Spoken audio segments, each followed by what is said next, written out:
मैं विचार में हूं किस संबंध में आपसे बातें करूं।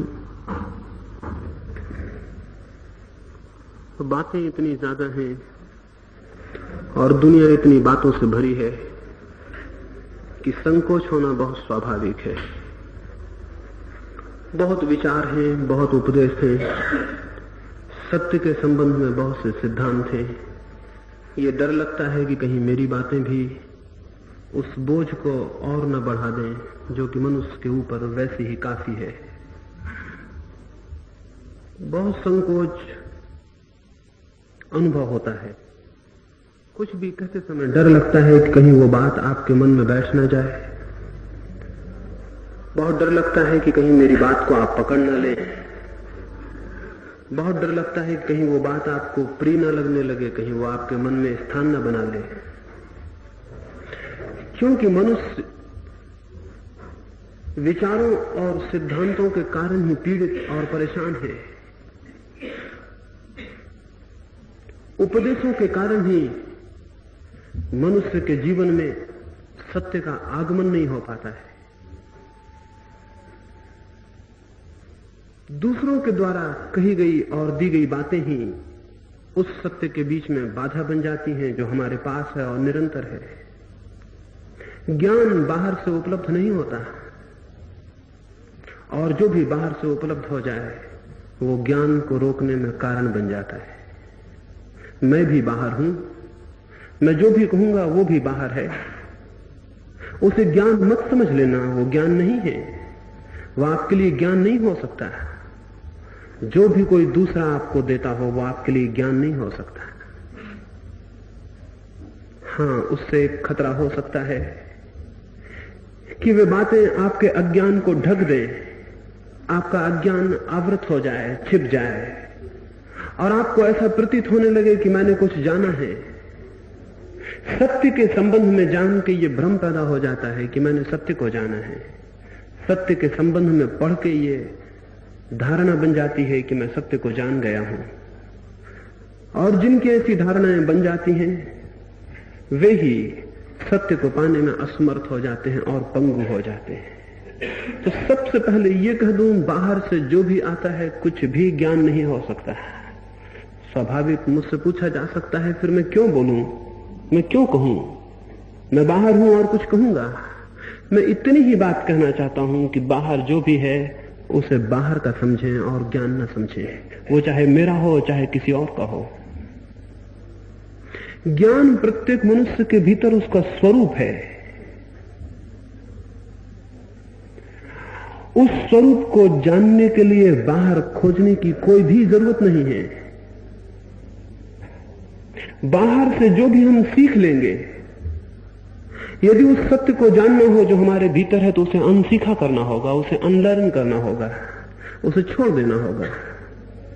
सत्य जिन्हें जानना है उन्हें शास्त्र को छोड़ देना होता है।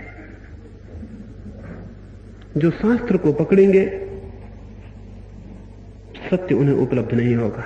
हम सारे लोग शास्त्र को पकड़े बैठे हैं। दुनिया में ये जो इतना उपद्रव है वो शास्त्र को पकड़ने के कारण है। ये जो हिंदू हैं, ये जो मुसलमान हैं, ये जो जैन हैं या ईसाई हैं या पारसी हैं, ये कौन है? इनको कौन लड़ा रहा है? इनको कौन एक दूसरे से अलग कर रहा है? शास्त्र अलग कर रहे हैं, शास्त्र लड़ा रहे हैं। सारी मनुष्यता खंडित है क्योंकि कुछ किताबें कुछ लोग पकड़े हुए हैं, कुछ दूसरी किताबें दूसरे लोग पकड़े हुए हैं।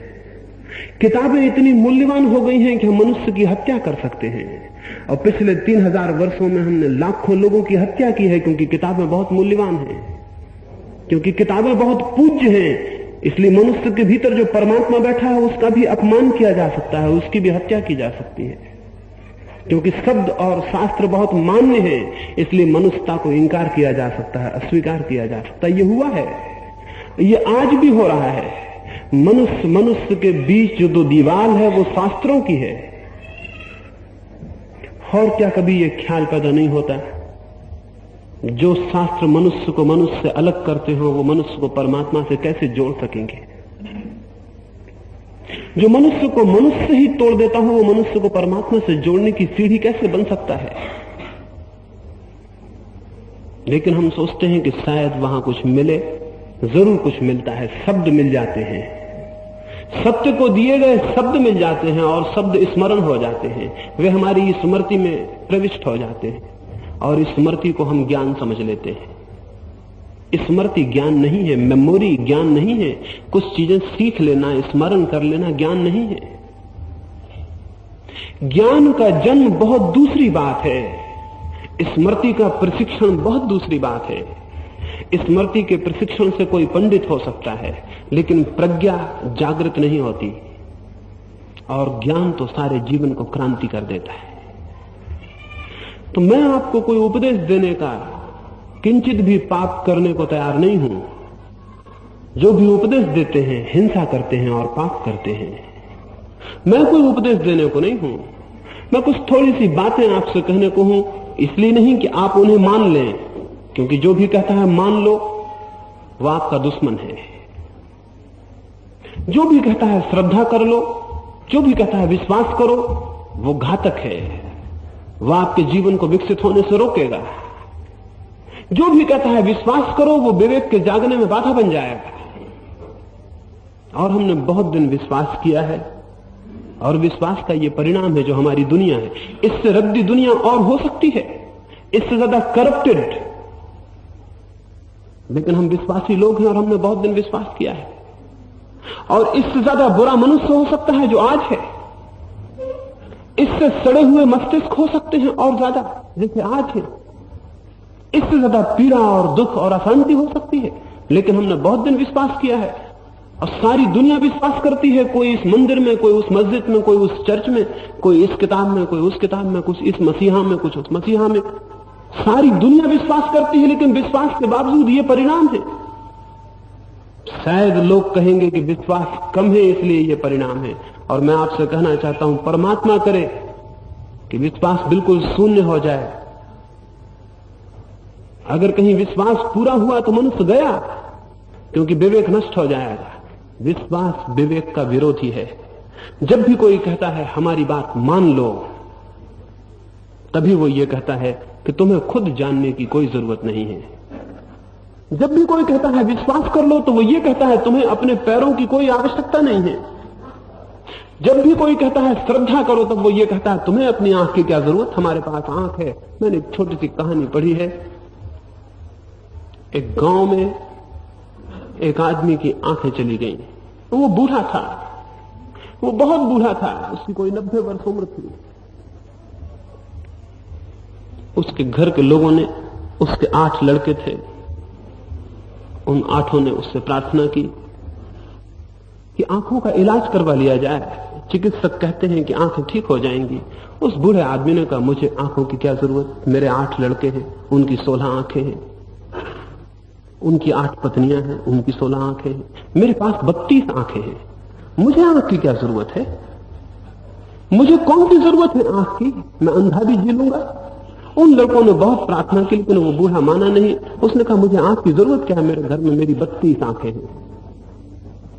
दिन आखिर बीत गए।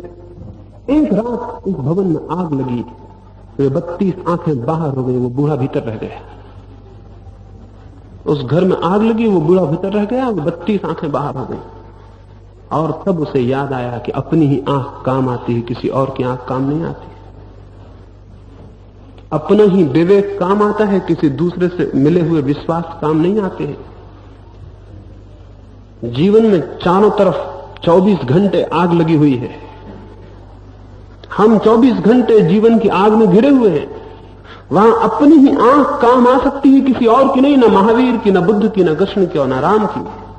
किसी की आंख किसी दूसरे के काम नहीं आ सकती। लेकिन धार्मिक पुरोहित, धर्म के व्यवसायी, धर्म के नाम पर शोषण करने वाले लोग, वे ये समझाते हैं विश्वास करो, विवेक की क्या जरूरत है, तुम्हें खुद विचार की क्या जरूरत है, विचार तो उपलब्ध हैं, दिव्य विचार उपलब्ध हैं, इन पे विश्वास करो। और हम उन विचारों पर विश्वास करते रहे हैं और निरंतर नीचे से नीचे चले गए हैं। हमारी चेतना निरंतर नीचे से नीचे चली गई है। विश्वास से कोई चेतना ऊपर नहीं उठती। विश्वास तो आत्महत्या है। इसलिए मैं नहीं कहता कि किसी बात पर विश्वास करें, मैं कहता हूं विश्वास से अपने को मुक्त कर ले। जिस व्यक्ति को भी सत्य को जीवन में अनुभव करना हो, और जिस व्यक्ति को भी परमात्मा के निकट पहुंचना हो, और जिस व्यक्ति को भी प्रभु के प्रकाश और प्रेम को अनुभव करना हो, वो स्मरण रखे, सब भांति के विश्वासों से स्वतंत्र हो जाना पहली शर्त है। स्वतंत्रता, चित्त की स्वतंत्रता, विवेक की स्वतंत्रता पहली शर्त है सत्य को जानने के लिए। और जिसका चित्त स्वतंत्र नहीं है, वो स्मरण रखे, वो और कुछ भी जान ले, सत्य को कभी नहीं जान सकेगा। सत्य के द्वार पर प्रवेश पाने के लिए चेतना का स्वतंत्र होना अत्यंत अनिवार्य है। विश्वास बांधते हैं, परतंत्र करते हैं। श्रद्धाएं बांधती हैं, परतंत्र करती हैं। शास्त्र और सिद्धांत बांधते हैं और परतंत्र करते हैं। कितनी आश्चर्य की बात है, एक घर में आप पैदा हो जाते हैं, संयोग से वो घर हिंदू का हो या मुसलमान का हो, और जन्म के साथ आपको विश्वास दे दिया जाता है। फिर जीवन भर आप कहेंगे मैं हिंदू हूं, मुसलमान हूं, ईसाई हूं, जैन हूं। कहीं जन्म के साथ कोई ज्ञान मिलता है? खून से ज्ञान का कोई संबंध है? पैदाइश से कोई धर्म का संबंध हो सकता है? अगर पैदाइश से दुनिया में लोग धार्मिक होते तो सारी दुनिया धार्मिक होनी चाहिए थी। ये दुनिया इतनी अधार्मिक है, इस बात का सबूत है कि जन्म के साथ धर्म का कोई संबंध नहीं हो सकता है। लेकिन हम सब जन्म से धार्मिक बने हुए हैं, और ये जन्म से बने हुए धार्मिक ही सारे उपद्रव का कारण है। दुनिया में इनके कारण ही धर्म का अवतरण नहीं हो पाता है। जन्म से कोई धार्मिक नहीं होता, जीवन से धार्मिक होता है। जन्म से किसी का कोई संबंध किसी विश्वास से होने का कोई कारण नहीं है। लेकिन इसके पहले कि हमारा विवेक जागृत हो, हमारा समाज, हमारा परिवार, हमारे मां बाप, शिक्षक, उपदेशक हमें विश्वास पकड़ा देते हैं। इसके पहले कि विवेक मुक्त आकाश में विचरण करे, विश्वास की जंजीरें उसे जमीन पर रोक लेती हैं और बांध लेती हैं। फिर जीवन भर हम उसी विश्वास के घेरे में लड़खड़ाते रहते हैं। फिर हम कभी सोच नहीं पाते। जिस आदमी का कोई भी विश्वास है, जिसकी कोई बिलीफ है, वह आदमी कभी विचार नहीं कर सकता, क्योंकि हमेशा वो अपने विश्वास के बिंदु से देखना शुरू करता है। वो जो भी विचार करेगा वो पक्षपातग्रस्त होगा। वो जो भी विचार करेगा वो उसकी पूर्व धारणा में आबद्ध होगा। वो जो भी विचार करेगा वो हमेशा उधार और झूठा होगा, उसका निज का नहीं हो सकता है। और जो विचार अपना न हो, जो विवेक अपना न हो, वो असत्य है, उसकी कोई सच्चाई नहीं है, वो कोई वास्तविक आधार नहीं है जिस पर जीवन खड़ा किया जा सके। देश भर में लोगों से यही पूछ रहा हूं, आपके पास विश्वास तो बहुत है, कोई विचार भी है? वे कहेंगे बहुत विचार है।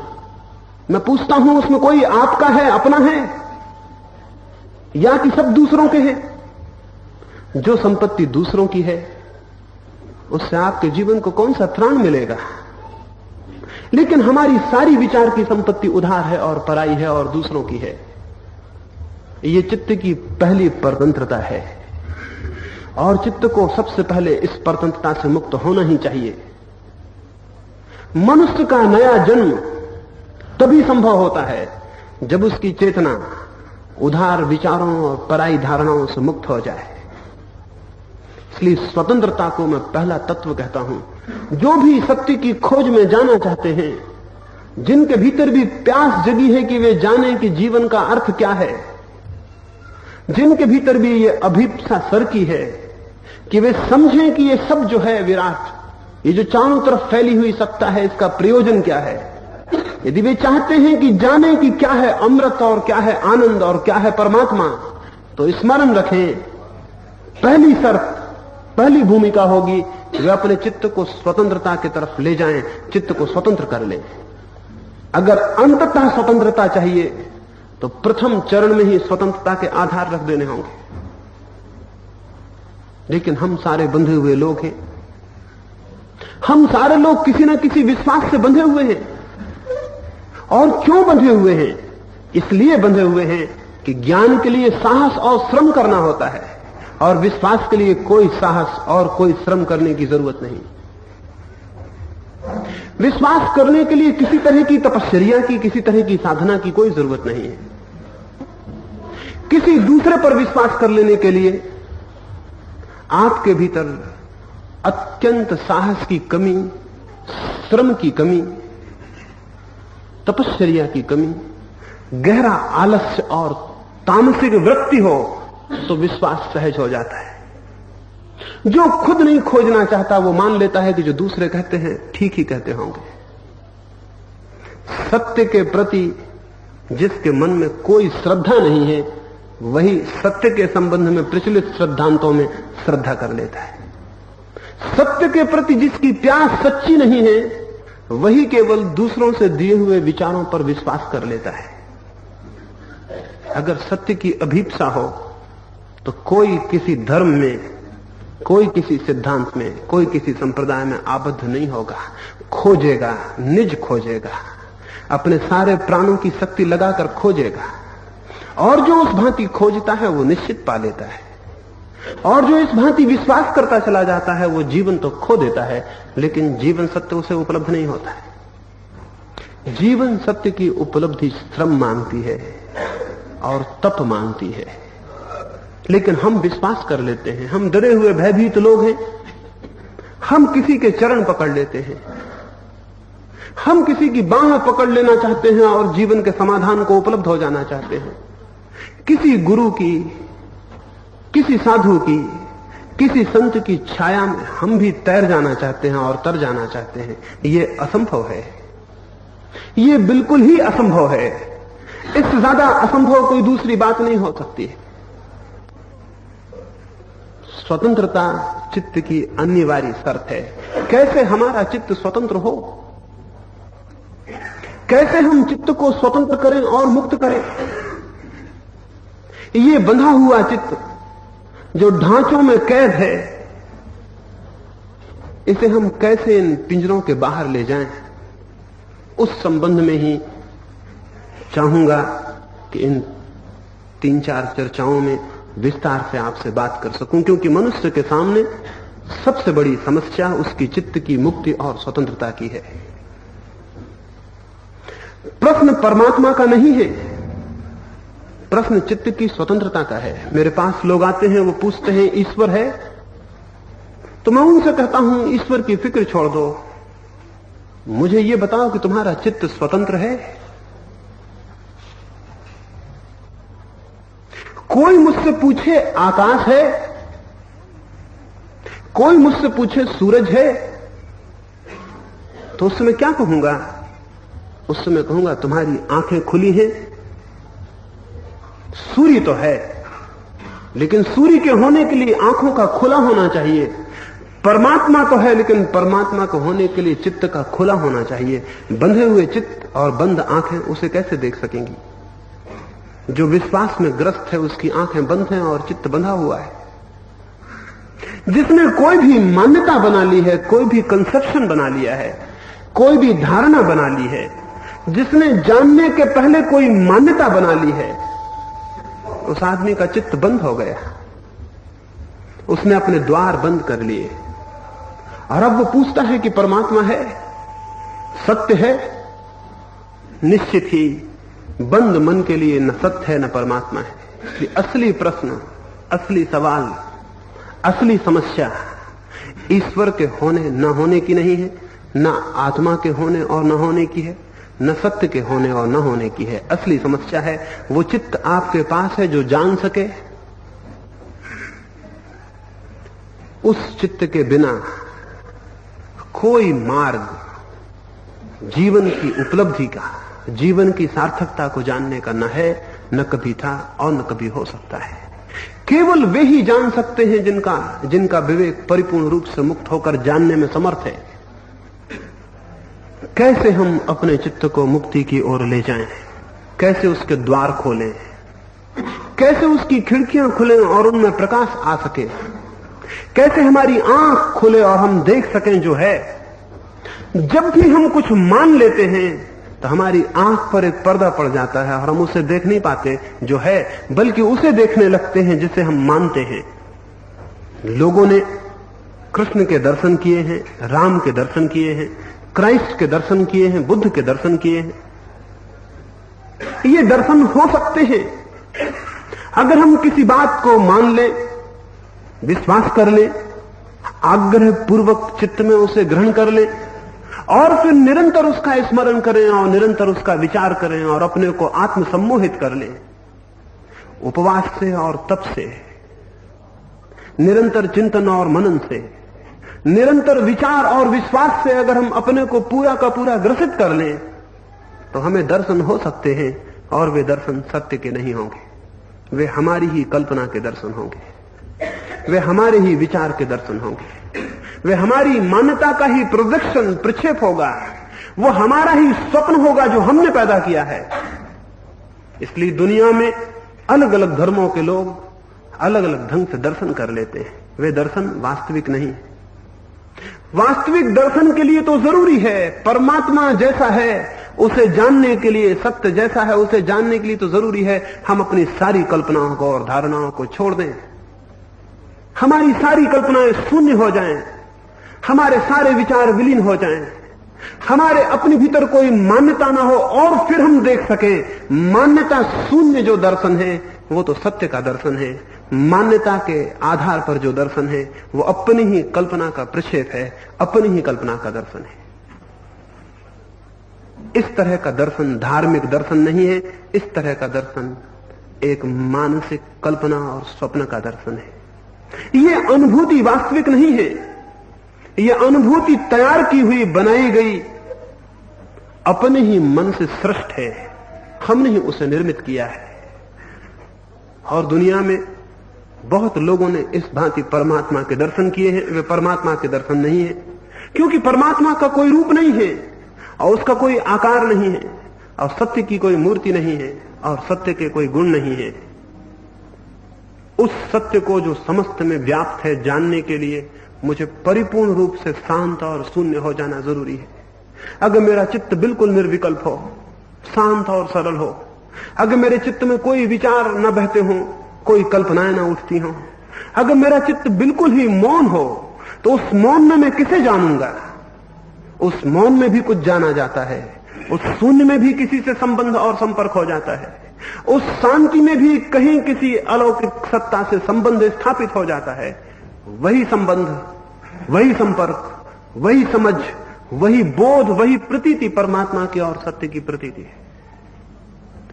उस तक जाने के लिए जरूरी है, जैसा मैंने कहा, पहला चरण जरूरी है कि चित्त स्वतंत्र हो जाए, विश्वास से मुक्त हो जाए, संप्रदाय और सिद्धांत की धूल झाड़ दी जाए, अलग कर दी जाए। कितने ग्रसित हम हैं और कितने भरे हुए हम हैं, कितना ज्यादा विचार का, सिद्धांत का, शास्त्र का हमारे ऊपर भार है, हम उससे दबे जा रहे हैं। कोई 5000 साल से मनुष्य चिंतन करता है, 5000 साल का चिंतन का भार एक एक छोटे छोटे आदमी के सिर पर है। 5000 वर्षों में जो भी विचार हुए हैं उनका भार हमारे ऊपर है। उस भार के कारण चित्त मुक्त नहीं हो पाता, ऊपर नहीं उठ पाता। हम जब भी विचार करना शुरू करते हैं उसी भार के घेरे में घूमने लगते हैं, वो ढांचे हैं उन्हीं में हम चलने लगते हैं। जैसा कोल्हू का बैल चलता है अपने रास्ते पर, वैसे ही हमारा चित्त चलता है। इसके पहले कि किसी को सत्य के अज्ञात जगत में प्रवेश करना हो, उसे सारे ज्ञात मार्गों को छोड़ देना बहुत बहुत आवश्यक है। वो जो भी हम जानते हैं उसे छोड़ देना जरूरी है ताकि ज्ञान उत्पन्न हो सके, और जो भी हम मानते हैं उसे हटा देना जरूरी है ताकि उसका दर्शन हो सके जो है। एक तो हौजों में भरा हुआ पानी होता है, ऊपर से पानी भर देते हैं, ईंट गारे से जोड़ देते हैं हौज को, ऊपर से पानी भर देते हैं। एक कुएं का भी पानी होता है, उसमें जितना भी मिट्टी और पत्थर है उसे निकाल बाहर कर देते हैं और तब नीचे से जल स्रोत आते हैं। हौज का पानी थोड़े ही दिन में गंदा हो जाएगा, वो भरा हुआ है, और जिसके जल स्रोत हैं कुएं के, उसका पानी गंदा नहीं होगा।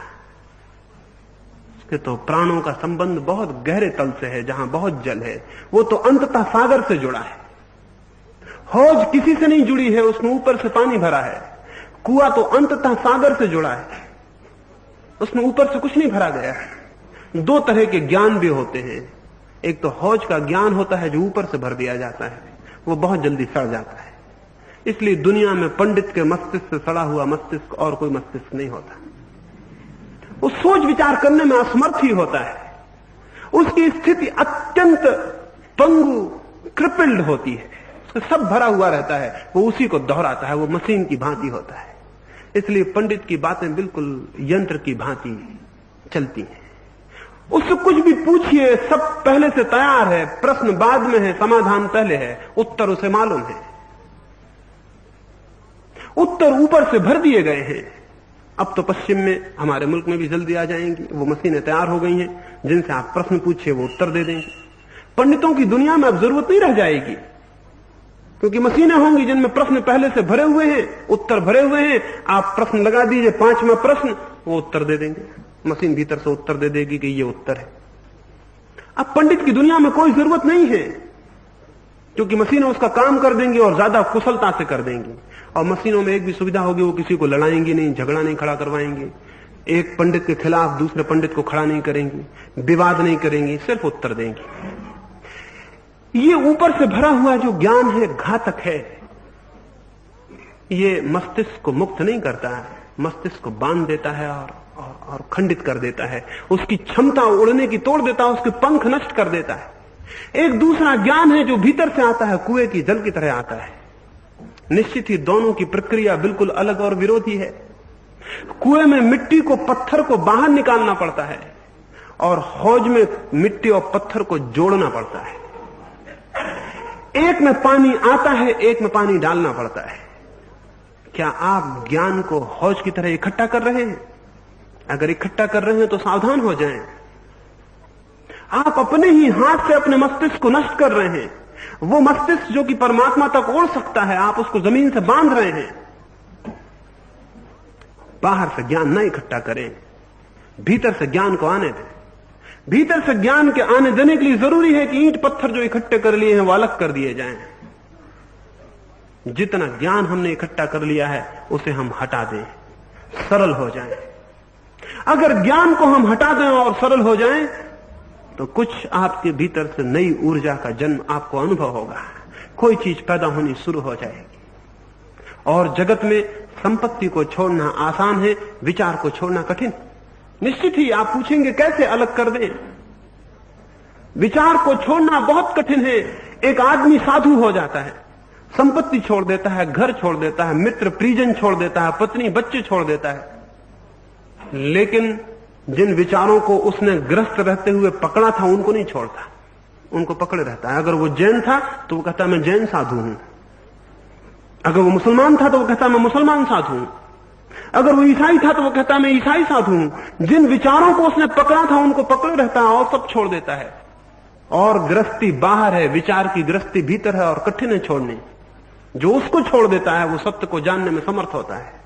घर में छोड़ने से कोई कभी किसी सत्य को नहीं जान सकता, क्योंकि सत्य में घर की दीवार बाधा नहीं है। मैं इस घर में बैठा हूं कि दूसरे घर में बैठा हूं, ये दीवारें घर की कोई बाधा नहीं है सत्य को जानने में। मैं किन के साथ बैठा हूं ये भी कोई बाधा नहीं है, मैं कहां हूं ये भी कोई बाधा नहीं है। सत्य को जानने में एक ही चीज बाधा है कि भीतर जो विचार की दीवार खड़ी हो जाती है वही और वही केवल बाधा है। इसलिए निश्चित उसका विसर्जन कठिन है। और जब मैं कहता हूं कि विचार को छोड़ दें तो प्रश्न उठा उसे कैसे छोड़ेंगे, कैसे विचार जाएगा? वो तो निरंतर हमारे भीतर है। जो हमने सीख लिया उसे हम कैसे भूल सकते हैं? जरूर जो सीखा गया है उसे भूलने का रास्ता होता है, और जो इकट्ठा किया गया है उसे बांट देने का रास्ता होता है, और जो भर लिया गया है उसे खोल देने का रास्ता होता है।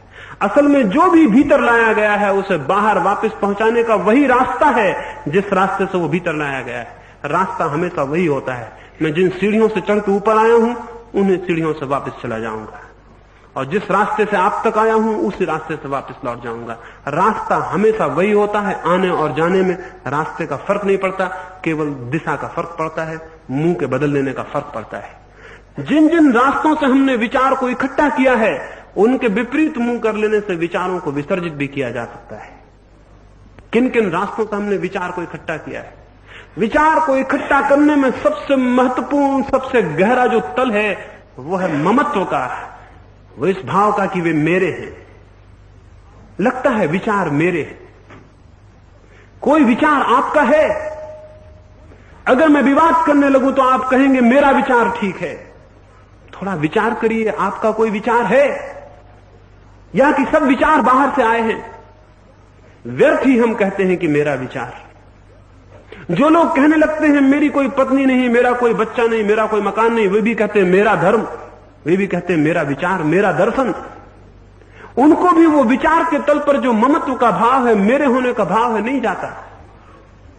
और जिनका उस तल पर ममत्व का भाव नहीं गया है, उनका किसी तल पर ममत्व का भाव नहीं जाएगा। वो चाहे कितना ही कहें कि मेरी पत्नी नहीं है ये, लेकिन बहुत गहरे में उनका यह भाव रहेगा कि मेरी पत्नी है।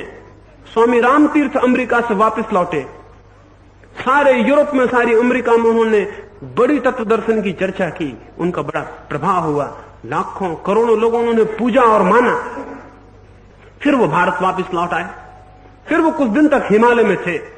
उनकी पत्नी उनसे मिलने गई तो स्वामी राम ने मिलने से इंकार कर दिया। उन्होंने कहा मैं नहीं मिलूंगा। तो उनके पास सरदार पूर्ण सिंह नाम के एक व्यक्ति रहते थे, वो बहुत हैरान हुए। उन्होंने कहा कि मैंने आपको कभी किसी स्त्री को इंकार करते नहीं देखा। यूरोप में, अमेरिका में हजारों स्त्रियां आपसे मिली और आपने कभी किसी को इंकार नहीं किया। इस स्त्री को इंकार क्यों करते हैं? क्या किसी तल पर अब भी इसे अपनी पत्नी नहीं मान रहे? छोड़कर चले गए थे उसे, लेकिन अपनी पत्नी से मिलने को इंकार कर रहे हैं। जरूर किसी तल पर वो मान रहे हैं कि वो पत्नी उनकी, अन्यथा और स्त्रियां आती हैं उन्हें मिलने से इंकार कभी उन्होंने किया नहीं। जब तक आपका विचार पर ममत्व है, तब तक आप इस भ्रम में मत रहें कि आप कुछ भी छोड़ सकते हैं, क्योंकि असली पकड़ और संपत्ति तो केवल विचार की है, बाकी सारी चीजें बाहर हैं, उनकी कोई पकड़ नहीं है। पकड़ तो सिर्फ विचार की है। तो वो जो विचार का घेरा है, वो जो विचार की संपत्ति है, जिससे आपको लगता है कि मैं कुछ जानता हूं, विचार नहीं है, क्या उसमें कुछ भी आपका है? एक बहुत बड़ा साधु था,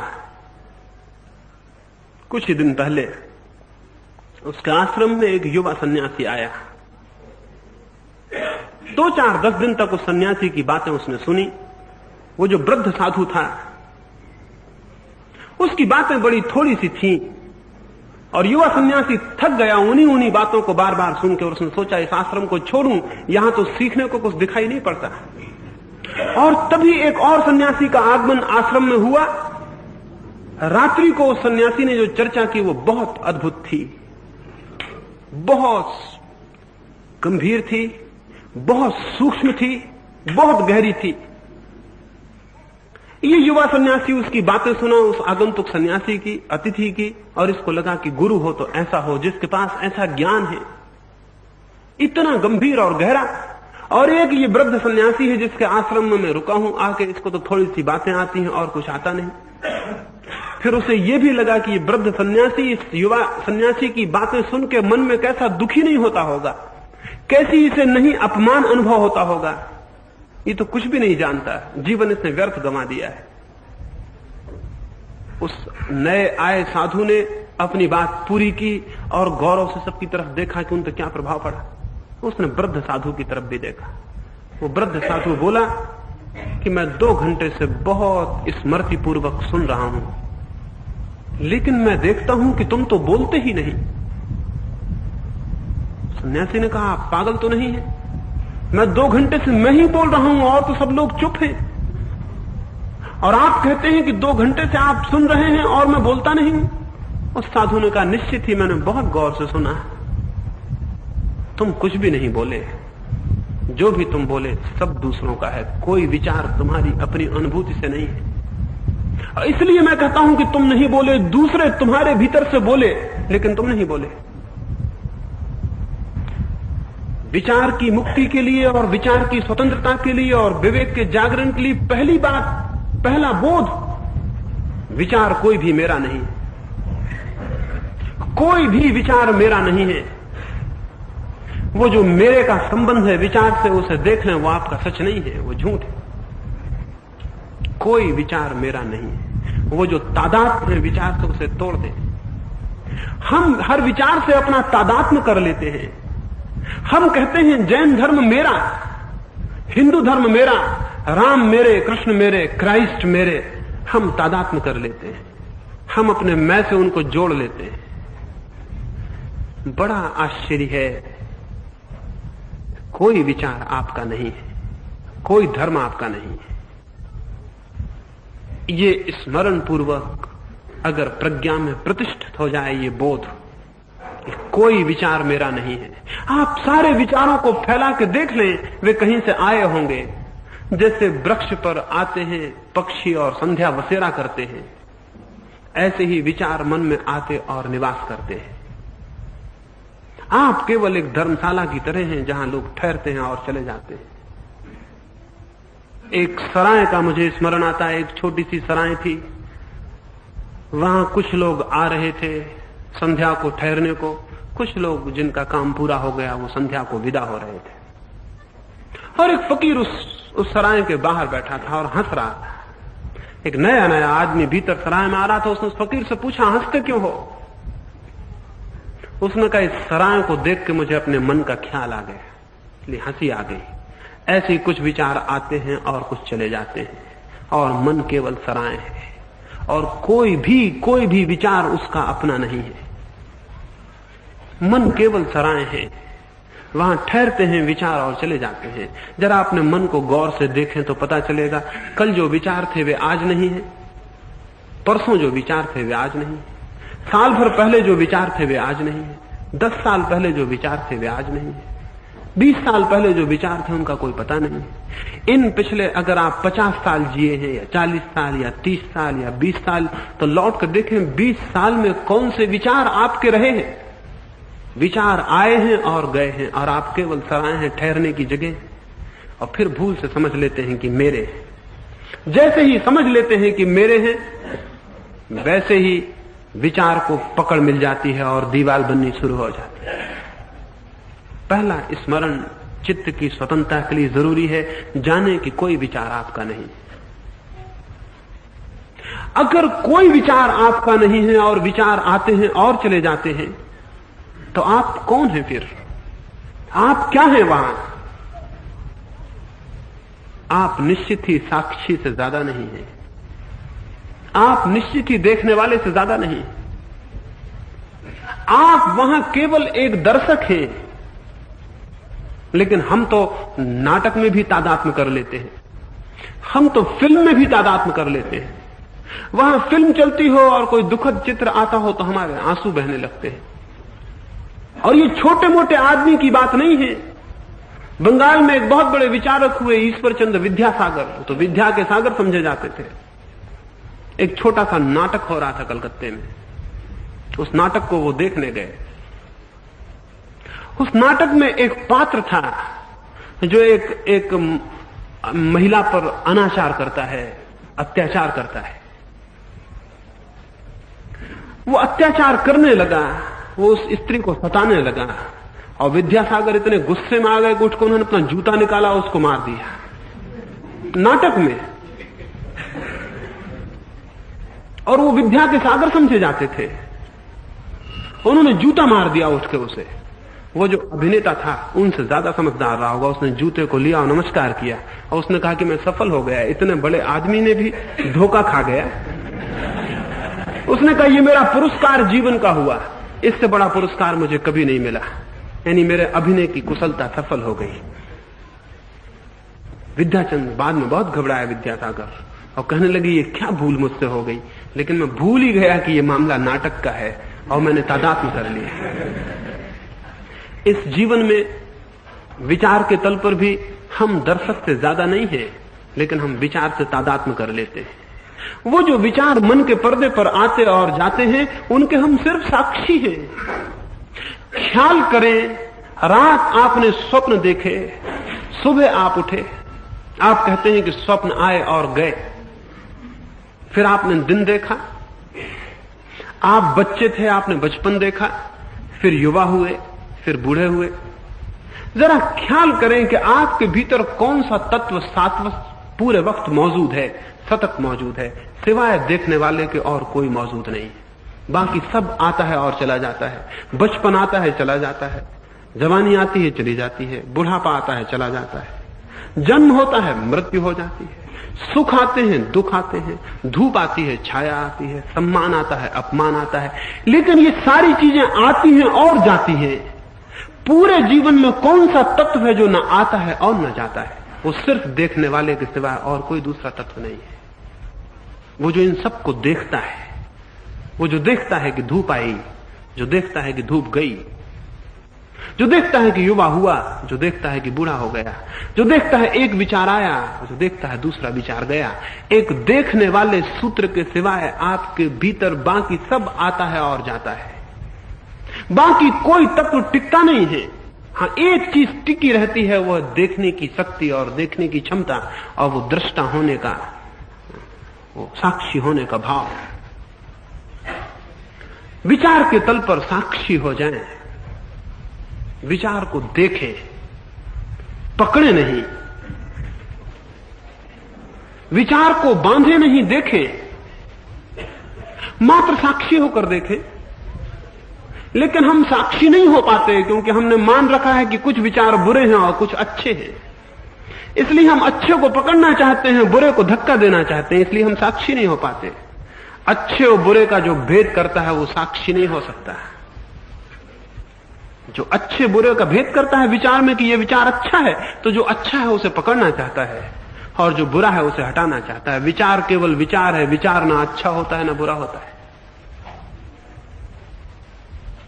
विचार ना अच्छा होता है ना बुरा होता है, विचार केवल विचार है। जैसे ही हमने अच्छा और बुरा कहा, वैसे ही हम एक को पकड़ने और दूसरे को छोड़ने में लग जाएंगे। और जो एक को पकड़ेगा और दूसरे को छोड़ेगा, वो समझ ले, अच्छे और बुरे जिन्हें हम कह रहे हैं वे एक ही सिक्के के दो पहलू हैं। जो अच्छे को पकड़ेगा बुरा भी बच जाएगा, और जो बुरे को धकाएगा तो अच्छा भी धकेगा। वे दोनों संयुक्त हैं। विचार संयुक्त है, और इसीलिए जिसको हम अच्छा आदमी कहते हैं, आप ये मत सोचें कि उसके भीतर बुरे विचार नहीं है। उसके भीतर बुरे विचार हैं।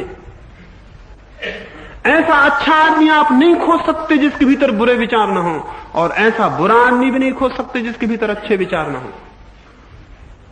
हाँ, ऐसा आदमी जरूर होता है जिसके भीतर विचार ही ना हो, वो बिल्कुल अलग बात है। वो बिल्कुल अलग बात है, उसके बाबत में नहीं अभी चर्चा कर रहा। ऐसा आदमी होता है जिसके भीतर विचार ही ना हो, वो ना अच्छा है ना बुरा है, वो तो आदमी के भी ऊपर गया, वो अच्छी बुराई के ऊपर गया। उसको मैं साधु कहता हूं। उसने ही जाना। जो अच्छे को पकड़ता है वो स्मरण रखे कि बुरा उसके भीतर रहेगा।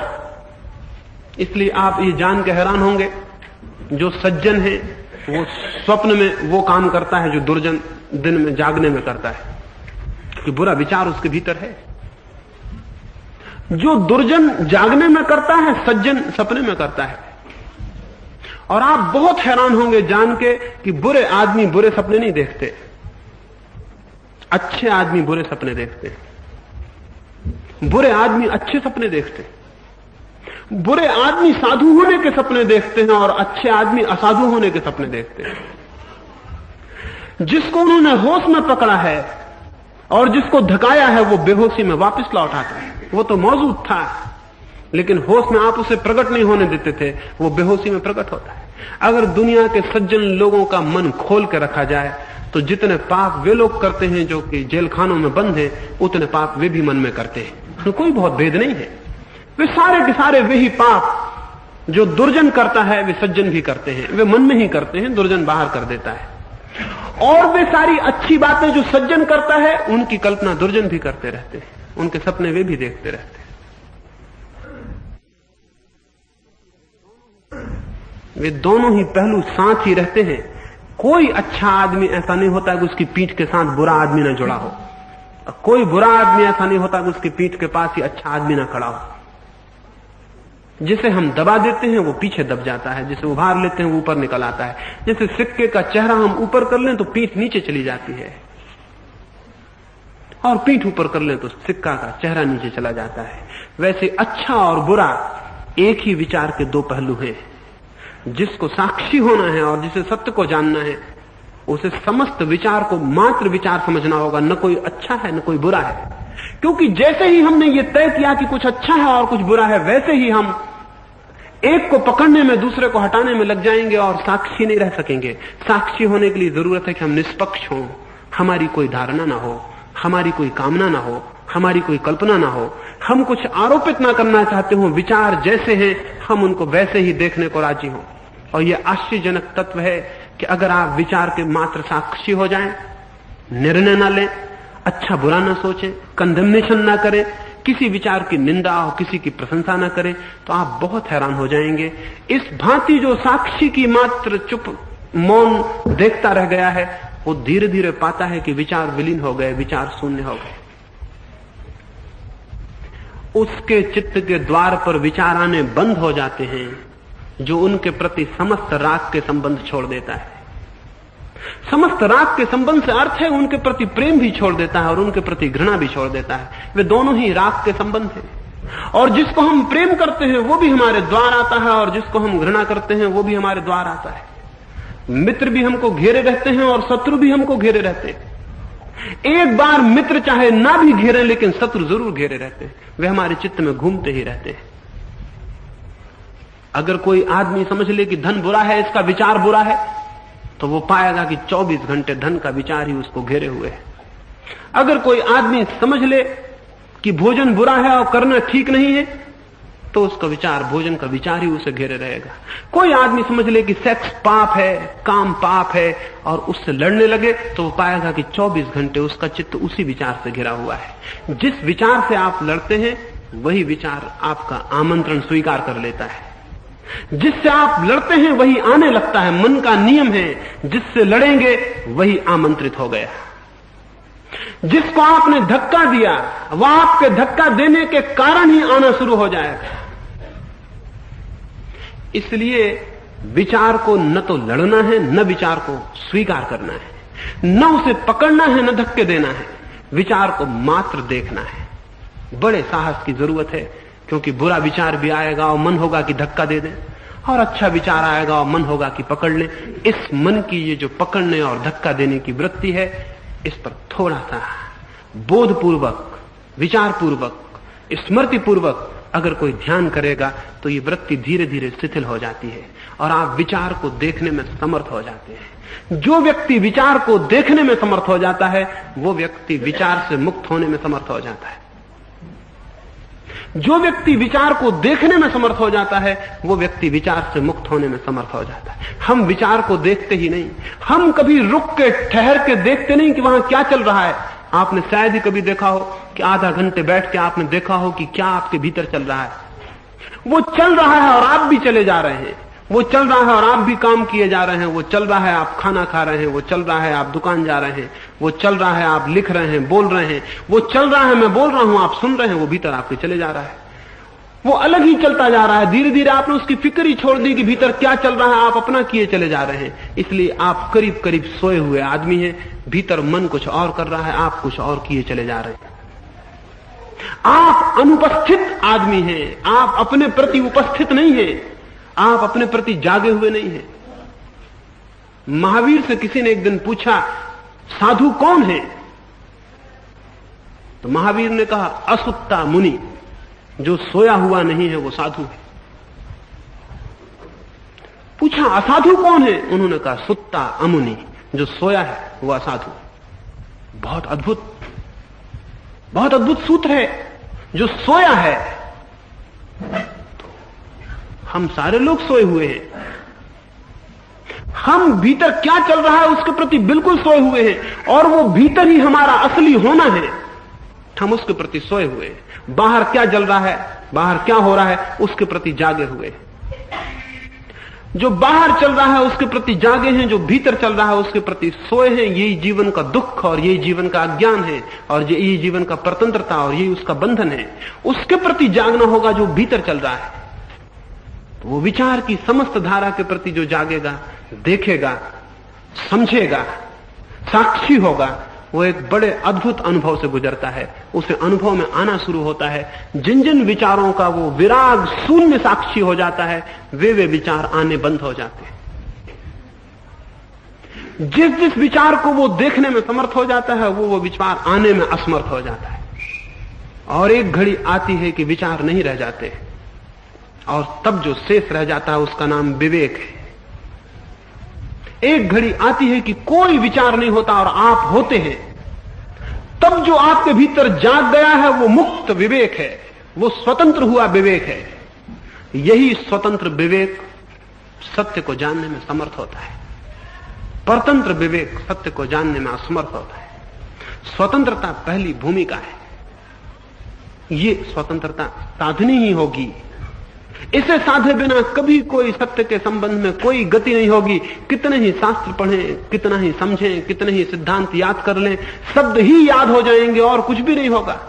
और शब्द मस्तिष्क को भर लेंगे। और बहुत शब्द किसी ज्ञान का लक्षण नहीं है। शब्द तो पागल में भी बहुत होते हैं, आपसे ज्यादा होते हैं, लेकिन शब्द कोई ज्ञान का लक्षण नहीं है। और यह भी आप निश्चित समझें, बहुत शब्द बढ़ जाएं तो आप भी पागल हो सकते हैं। पागल में और सामान्य हम में कोई बहुत भेद नहीं है। हम में शब्द थोड़े अभी कम हैं, उसमें थोड़े और ज्यादा हो गए। हर आदमी पागलपन के किनारे पर खड़ा रहता है। जरा सा धक्का और पागल हो सकता है। शब्द अगर और जोर से घूमने लगे तो वो पागल हो जाए। अभी मनोवैज्ञानिक ये कहते हैं कि हर 3 आदमी में एक आदमी तो करीब करीब पागल होने की हालत में। हर 3 आदमी में, यहां जितने लोग हैं उनमें से 1/3 तो पागल होने की हालत में है। और आप ये मत सोचना कि आपका पड़ोसी इस हालत में,